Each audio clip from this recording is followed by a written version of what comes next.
usual, I just start by covering the pages with just plain white gesso.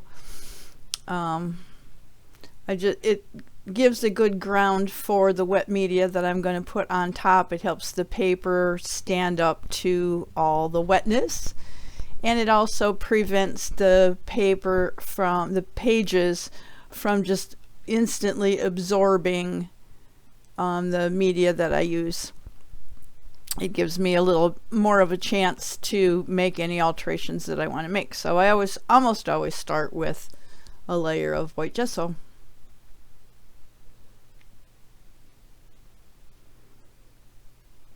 And this 2-page spread was initially supposed to be uploaded for Memorial Day, but I ended up going away for Memorial Day and I didn't get it edited, so it didn't make it. So we do have Flag Day coming up, but I think it's going to end up getting uploaded before then, so it doesn't matter. It has flags and it has a red and blue background, so kind of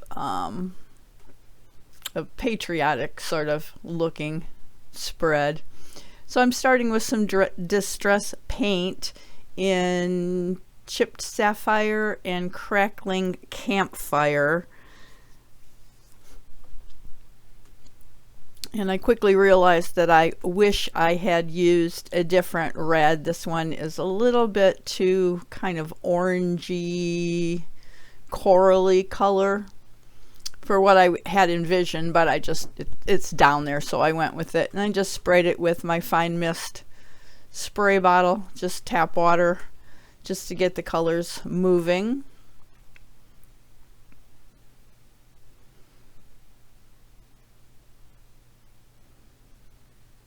Try not to let the drips get out of hand and underneath my book to where it's getting all over the cover of my art journal.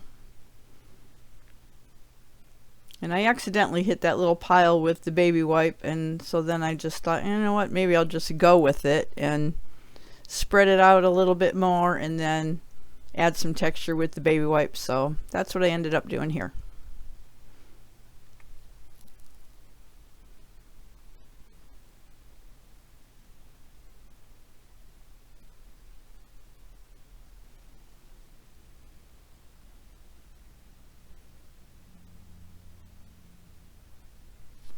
So the colors really kind of start out a little more purple than blue and a little more orange than red. But I knew at some point I was probably going to push this whole background back using some more gesso. So I really wasn't too bothered that the colors weren't your normal patriotic colors. It's sort of navy blue, but it's kind of more purple. So I just spread it out, added a little more water, and then just tipping the book to just let it kind of make its own marks and travel around. Do a little cleanup. And then that's when I decided I'll just take the baby wipe and fill in some of the white spots and add some texture as I go along here. So, and it made a pretty baby wipe that I can use later. You can cut them up and use them as collage material. And just using the ink that's on the baby wipe to kind of fill in the lighter areas that didn't have any color. So that's layer number 1, and we'll dry that off.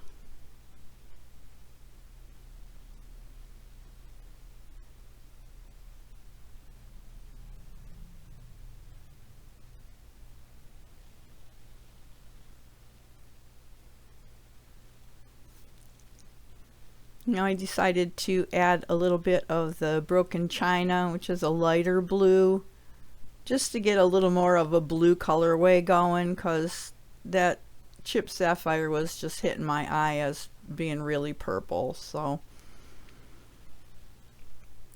that's just what I decided to do at the moment.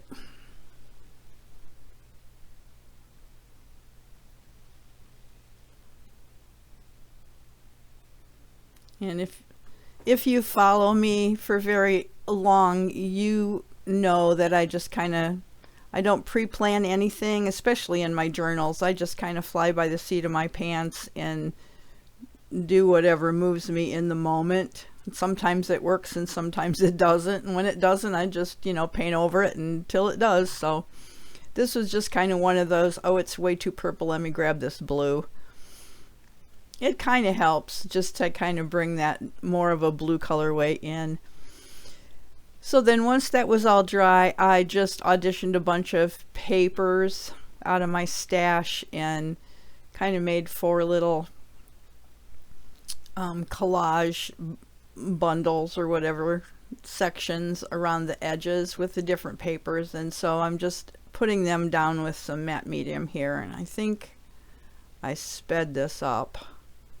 I edited the video and then came back to do the voiceover, because at the time that I was actually doing this, right around Memorial Day, I had the worst cold and my voice was horrible, and so and coughing like crazy, so I didn't talk as I was doing it. I just planned on doing a voiceover for you. So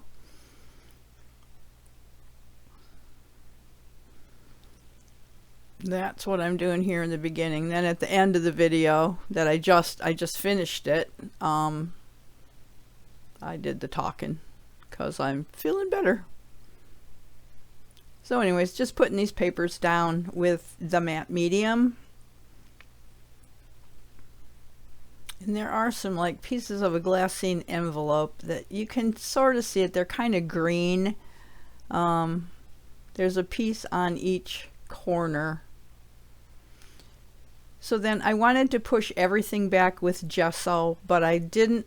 Sometimes when you go to put it down and you see right there, I'm putting it on a piece of deli paper, but if I had gone directly onto my page, those collage papers would have just sucked those initial kind of blobby sections of gesso up right away. And so I wanted to make sure that it was spread out enough that I wasn't getting those really harsh kind of blobs, and then just taking a clean brayer and brayering over the back of the deli paper to help transfer some of that gesso.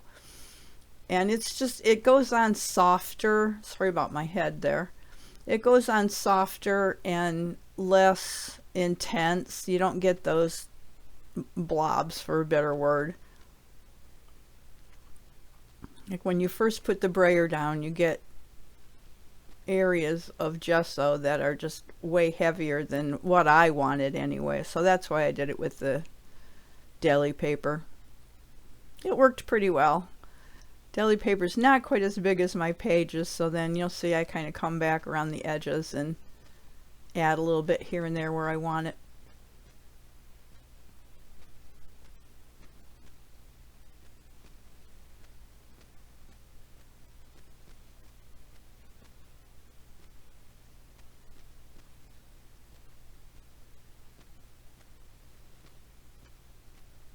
You see the upper left right there didn't get any at all because the paper didn't cover it. Same along the edge. So I just came back in with the brayer and added little bits here and there until I liked it. And there were a few papers that I just wanted to reveal more, like the little lady in the bottom right. There are pieces of an alcohol ink paper that I did that I tore up and put on here. There, right there, that I'm wiping away some of the gesso. And then I just got it to where I wanted it and dried it off. This is of an alcohol ink paper that I did that I tore up and put on here. There, right there, that I'm wiping away some of the gesso. And then I just got it to where I wanted it and dried it off.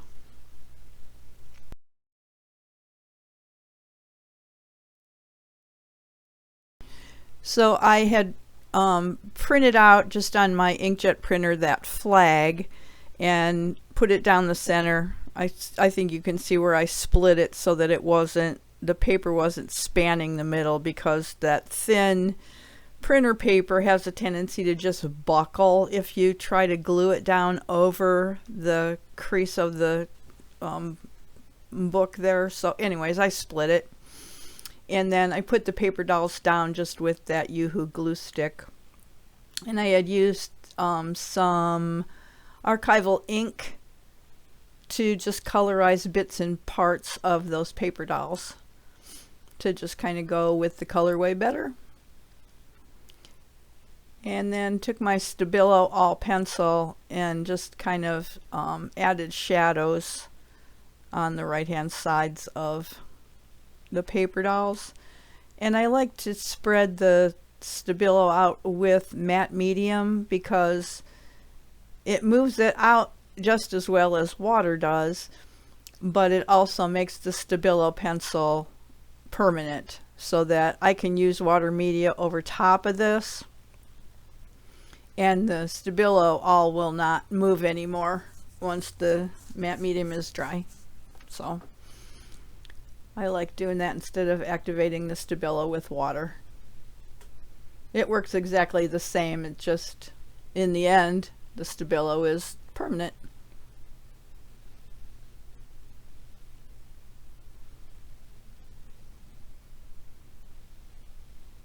But I think the shadows just help the figures kind of pop off the page a little bit more. Kind of grounds them. And at first I thought, well, I'll stop there, but I think I want to add more texture. This just seems like it needs something to me. So I'm just going to use the Distress Texture Paste.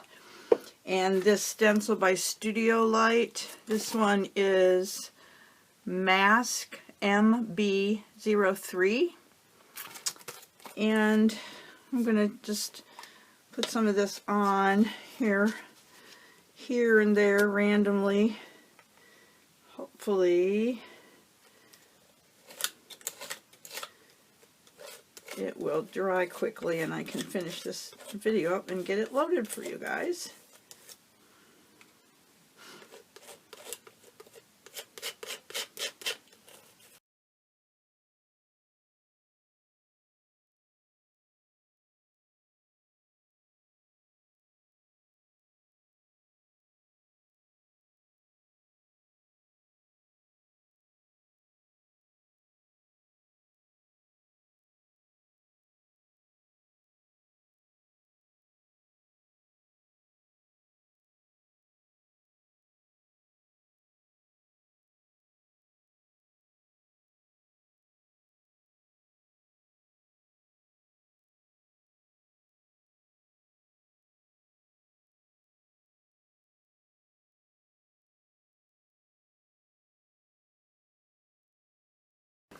Alright, I'm going to try drying this because I just want to get this finished up.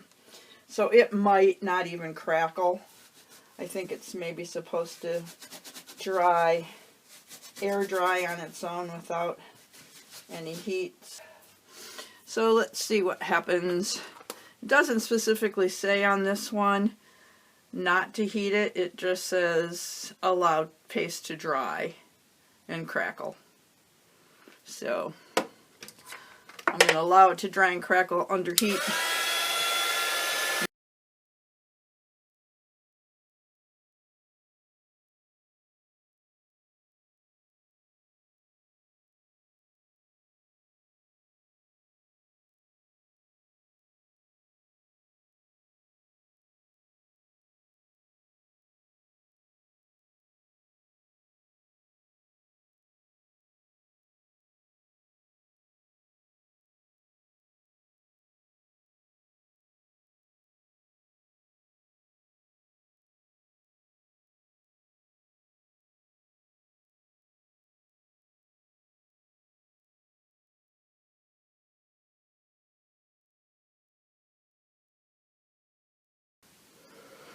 Okay, I'm just going to pretend that that last segment was supposed to go that fast.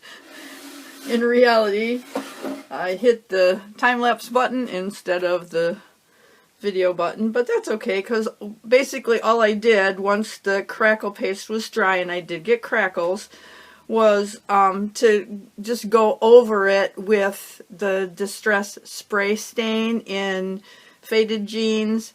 I started over here with Crackling Campfire, and it was too orange, so I switched to Barn Door, and that gave me the color that I was looking for. And then at the end I just splattered some more Faded Jeans spray stain here and there and dried it off. And that was just the color and texture that I was looking for to add to this. But anyways, I hope you enjoyed watching. If you haven't subscribed to my channel, now would be a good time to do that if you like what you see. And if you want to be notified when I upload new videos, ring my bell. And in the meantime, you go make some art. Bye!